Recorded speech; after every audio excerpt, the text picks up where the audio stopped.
Assalamu alaikum. 6 p.m. This is Radio Pakistan. The news read by Farzana Khan. First, the headlines.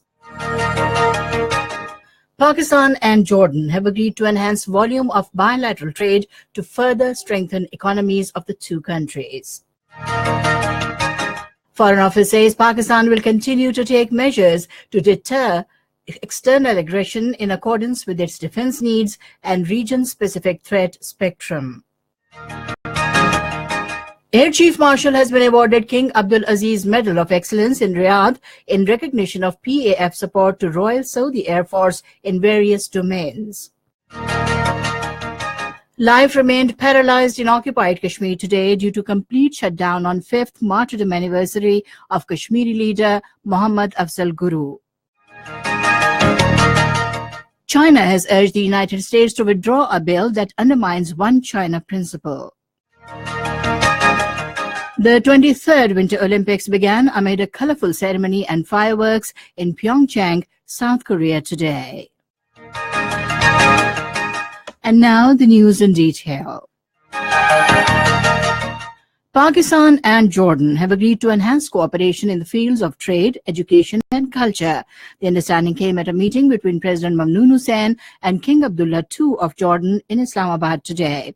The two leaders agreed to benefit from the experiences of each other in various fields. The president underlined that the bilateral trade does not fully commensurate the excellent brotherly relations between the two countries. He proposed that there should be a regular exchange of trade delegations between Pakistan and Jordan. King Abdullah said increase in bilateral trade is necessary for further strengthening economies of the two countries, and it will be considered in the meeting of Joint Ministerial Commission in March.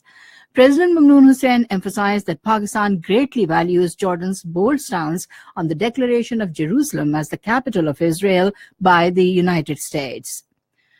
King Abdullah has left Islamabad after paying a two-day visit to Islamabad. Prime Minister Shahid Khaqan Abbasi saw him off at Noor Khan Air Base. Before departure, he witnessed mesmerizing aerobatics of Pakistan's indigenously built JF-17 Thunder fighter jets. Air Chief Suhail Aman briefed the royal guest about the operational capabilities of multi-role combat aircraft. President Mamnoon Hussain says Pakistan is sincerely working for peace and stability in the region.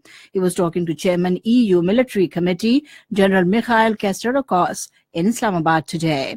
The president said the international community should play its role in ending human rights violations in occupied Kashmir. Minister for Planning, Ehsan Iqbal, says China-Pakistan Economic Corridor will usher in progress and prosperity not only in Pakistan but in the entire region. Addressing a function at Embassy of Pakistan in Washington, he said major infrastructure projects related to the CPEC are nearing completion within their timelines. He said Pakistan's economy registered impressive growth rate of 4.3% last year and is projected to rise to 6% in the current fiscal year. Foreign Office spokesman Dr. Mohammad Faisal says Pakistan will continue to take measures to deter external aggression in accordance with its defense needs and region-specific threat spectrum. Addressing weekly news briefing in Islamabad today, he said all states have legitimate right to pursue peaceful use of nuclear technology, and Pakistan firmly commits to its policy of restraint in this connection and expects the same from the others. He said strategic stability in the region is a shared responsibility and must be adhered to by all states for sustainable peace. The government and people of Pakistan believe in a peaceful neighborhood, which is essential for peace and development. Cooperation instead of conflict is the only way forward, but this needs to be reciprocated by actions, not words. Pakistan believes a peaceful neighborhood is the prerequisite for regional development. Our armed forces have shown exemplary restraint, but they are fully capable of giving befitting response to safeguard the motherland. To a question about Afghanistan, Dr. Faisal said, positive engagement with Afghanistan continues, and we believe that an end to conflict through political process and dialogue is a must for ensuring peace in the region. Chief of Air Staff, Air Chief Marshal Suhail Aman has been awarded King Abdul Aziz Medal of Excellence in Riyadh. Chief of General Staff, Royal Saudi Armed Forces, General Abdul Rahman bin Saleh Al Banyan, conferred the coveted award on the Air Chief in a grand investiture ceremony. The prestigious medal has been awarded to the Air Chief in recognition of support provided by Pakistan Air Force to Royal Saudi Air Force in various domains. This is Radio Pakistan giving you the news. China has agreed to accommodate Pakistan's demands in the amended free trade agreement to be signed next month. The Chinese side conveyed the willingness during the 9th round of negotiations on FTA in Beijing.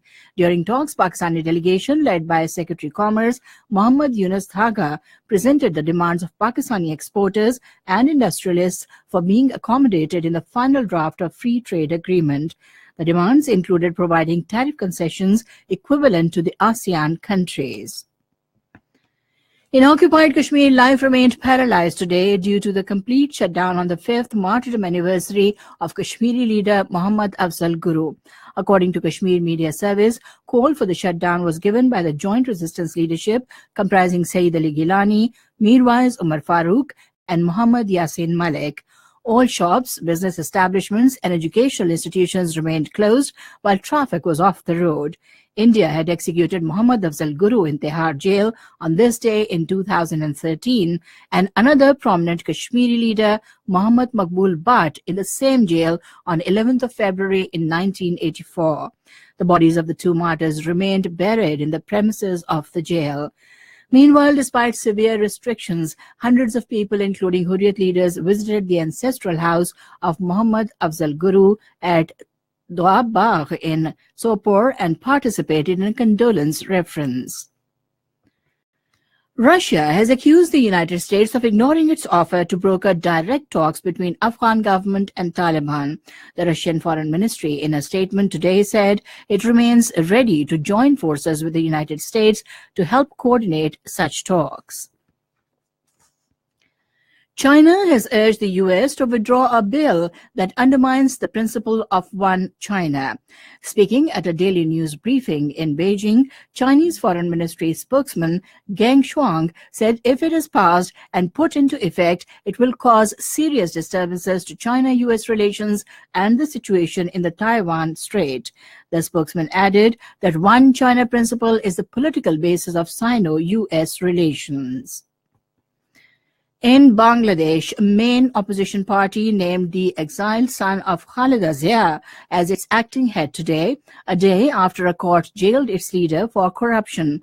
72 years old Khaleda Zia spent the night in jail after she was sentenced to 5 years over the embezzlement of funds for an orphanage. The U.S. President Donald Trump has asked Israel to make concessions for peace with Palestinians. In an interview with an Israeli newspaper that was accepted ahead of its full publication on Sunday, he said both Israel and Palestinians will have to make significant compromises in order for achieving a peaceful deal to be possible. Human Rights Watch has accused Iraqi Kurdish security forces of carrying out mass executions of ISIS members. The watchdog's deputy Middle East director, Lama Faki, in a statement said Kurdish Peshmerga fighters detained Iraqis and foreigners at a school in Saleh al-Maliha outside Mosul and conducted mass executions of ISIS suspects between August and September last year. And now Olympics. The 23rd Winter Olympics began amid a colorful ceremony and fireworks in Pyeongchang, South Korea today. More than 3,000 of the world's best athletes will compete in 102 medal events in 15 sports in the coldest weather of history. Kim Yo-jong, the sister of North Korean leader Kim Jong-un, and Kim Jong-nam, North Korea's ceremonial head of state, also attended the ceremony. Kim Yo-jong is the first immediate member of the North's ruling family to visit since the 1950-1953 Korean War. And finally, the weather report. Mainly cold and dry and partly dry cloudy weather is expected in most parts of the country during the next 12 hours. To end the news, here again are some of the headlines. Pakistan and Jordan have agreed to enhance volume of bilateral trade to further strengthen economies of the two countries. Foreign Office says Pakistan will continue to take measures to deter external aggression in accordance with its defense needs and region-specific threat spectrum. Air Chief Marshal has been awarded King Abdulaziz Medal of Excellence in Riyadh in recognition of PAF support to Royal Saudi Air Force in various domains. Life remained paralyzed in occupied Kashmir today due to complete shutdown on the 5th martyrdom anniversary of Kashmiri leader Muhammad Afzal Guru. China has urged the United States to withdraw a bill that undermines One China principle. The 23rd Winter Olympics began amid a colorful ceremony and fireworks in Pyeongchang, South Korea today. And that is the end of the news. For more news and analyses, log on to our website radio.gov.pk and also watch live video streaming of our bulletins on the link facebook.com/Radio Pakistan News Official.